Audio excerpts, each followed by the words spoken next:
Hi guys, so you should have watched the video yesterday. If you haven't, you really need to go back and watch it. It's only about 12 or 13 minutes long. Oops. And it kind of is a preview of everything we're doing today. So we're going to start trigonometry and just do a little bit before the year ends. And we're going to begin with the 6 trigonometric ratios. For some of you out of Algebra 1 and Geometry, this might be a review. For others, it could be new. You may be familiar with just what are sort of called the main 3, but maybe you haven't seen the other 3 before. So, depending on what school you came from, what teacher you had, or teachers in the past, there's a whole bunch of different possible backgrounds here. So I'm going to start from scratch. That video from yesterday should help a lot. So, trigonometry is study of triangles. The trigonometric ratios, remember a ratio is a fraction. If you look at any triangle, of course it has 3 sides. You can make 6 possible fractions out of those sides. Fraction has, of course, a numerator and denominator, 2 positions with 3 sides. You put those 3 sides into those 2 positions. 3 times 2 is 6. There's 6 possible combinations of fractions. And someone somewhere decided to give each one a name. Now, it's important to know that we're only going to be working with right triangles, so every triangle you see should have this little box in the corner. You need to know how to name the sides of a triangle. Hypotenuse you have to be familiar with.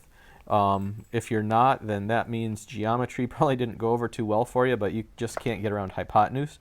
The other two sides are generally called legs, but in trigonometry they have very specific names. The side that's directly across from theta, I'll talk about that in a minute, is called the opposite. Opposite and across from are the same thing, mean the same thing. The side that touches theta is adjacent. Adjacent means the same thing as touching. So it touches it, it's adjacent to it. Theta is a variable. We use letters A, B, C, D, X, Y, Z, whatever as variables. In trigonometry, Greek letters are used as variables a lot, and theta, T-H-E-T-A, is used probably more than any other. There's a few others. So of course, you know pi. Pi is not a variable, though it's actually a constant, 3.14. But theta is a variable, so it's that circle with a horizontal line through it. Not a diagonal or slash line, it's a horizontal line. You might see it not a circle, but like an oval, kind of like that, whatever. So you hear me say theta, T-H-E-T-A, I'm referring to that angle right there. Now, you could be given a problem where theta is written up here. If it's written up here, then these sides, the hypotenuse is still a hypotenuse, but now this side is touching theta, so this is the adjacent. I'll just abbreviate. And then this side over here is directly across from theta, so this one would become the opposite. So hypotenuse is set in stone. The longest side, the one across from the box, is always called the hypotenuse. The other 2 sides are flexible. One can be the hypotenuse, the other can be the opposite, and it just depends on where theta is written or drawn. Okay, so sine, S-I-N, is an abbreviation for S-I-N-E. Theta goes next to it, so we'd call that the sine of theta, or the ratio of theta, is defined as the opposite side over the adjacent side. And this comes from SOHCAHTOA, like was in the video. We have sine is associated with opposite over hypotenuse. Oh, if I could spell H-I-P-O-T-E-N-U-S-E.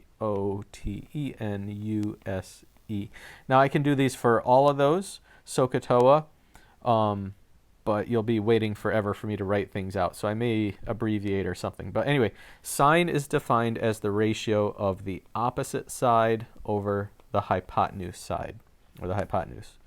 Cosine, so I'm going to abbreviate COS, is adjacent ADJ over hypotenuse. So this is adjacent over hypotenuse. You might want to write these down, or when I'm done, take a screenshot of this filled out set of notes or something like that. TOA is a memory device for tangent, so TAN is abbreviation for TANGENT. Tangent equals opposite over adjacent. So I could spell out those whole words, but you don't want me to do that. So opposite over adjacent. So those are the big three, the main three. Sometimes you learn these in Algebra 1. You definitely should cover them in geometry. If your geometry class didn't work out that well, if the teacher got a little bit behind in the year, he or she may have stopped with sine, cosine, tangent, the main three.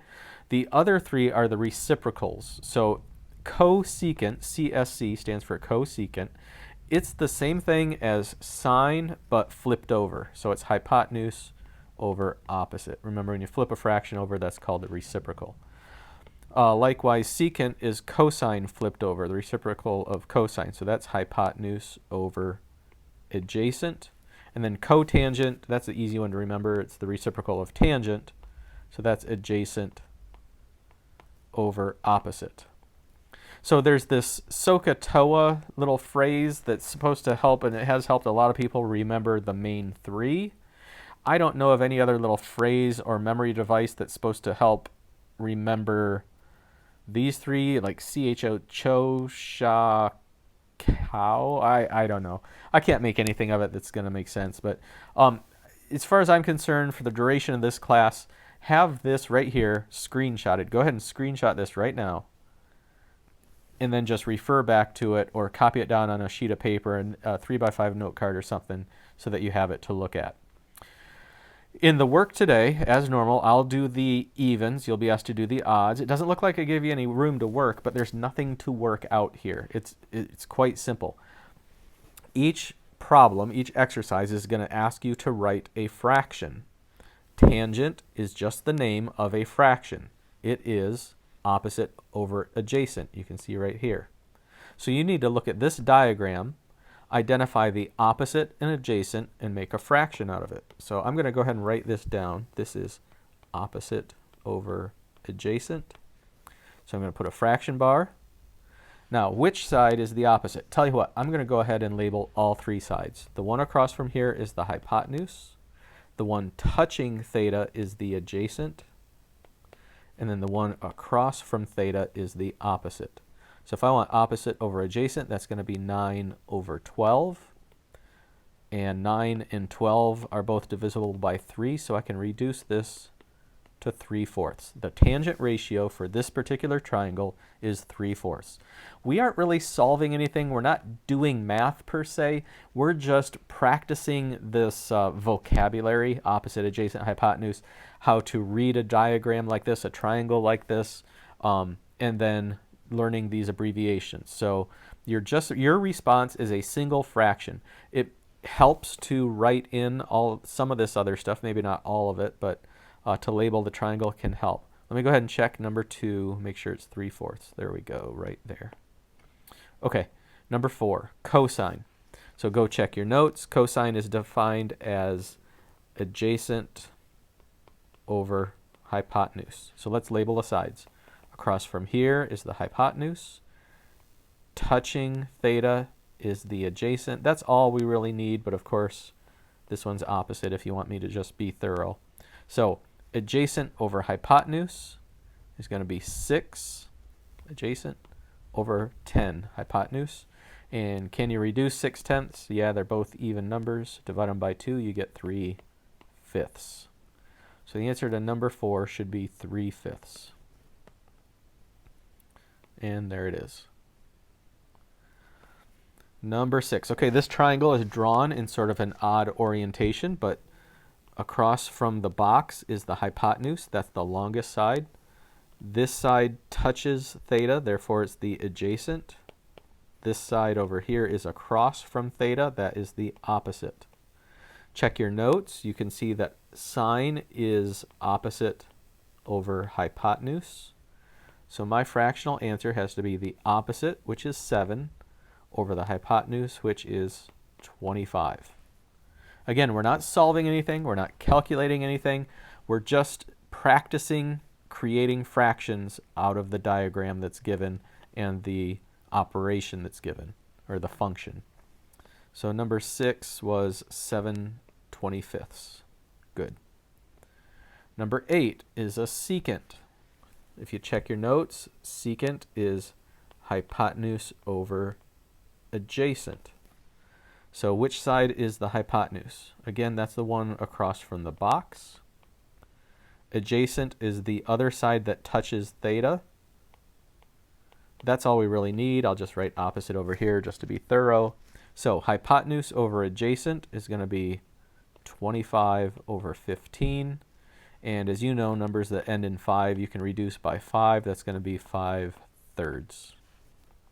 So number 8 should be 5/3, and there it is. Number 10, cosecant. Cosecant is the ratio of the hypotenuse over the opposite. Which side is which? Well, again, here's our box. Diagonally across from the box is the hypotenuse. That's the biggest side. The one touching theta is the adjacent. The one across from theta is the opposite. So we want hypotenuse over opposite. That's going to be 17 over 15. And you cannot reduce that. 17/15 is just going to be the answer. There it is. One more and we will be done. You can work on the odds yourself. Again, we're not calculating anything. You're not doing any work. You don't need a calculator. You just need to understand what the sides of a triangle are called and what these 6 fractions or ratios are. Okay, let's do this last one. So, cotangent.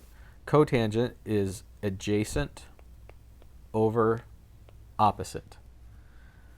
This side is the hypotenuse. It's the longest side, or it's the one across from the box. This side is touching the theta, so that's the adjacent. And the other side over here is across from theta. That's the opposite. So we want adjacent over opposite. That's 7 over 24. You cannot reduce 7 and 24. Nothing will divide out of those. So 7/24 is the answer. There it is. Okay, so I wouldn't say you have to do every single last thing that I did in this work here. Have your notes handy so you don't have to keep scrolling up and down the page every time you do a problem. I would practice labeling the sides of a triangle though on at least a few problems till you really get it down, or show me, hey, I get this, I can label it correctly. If you know you only need 2 sides, you don't need to label all 3 sides. That's a little extra work, a little overkill. Unless you just want to impress me, like your life's goal is to make Mr. Haskell feel good about how you do math. That's up to you. But don't forget to reduce all fractions as well. So I'm going to leave it at that. Otherwise, I'm just rambling. Good luck. Text or not text. Use the comments or email. There we go. If you have questions, we can also set up a Zoom meeting or Google Meet if you want, anytime during the day or even tomorrow. So let me know. All right. Talk to you later. Bye-bye.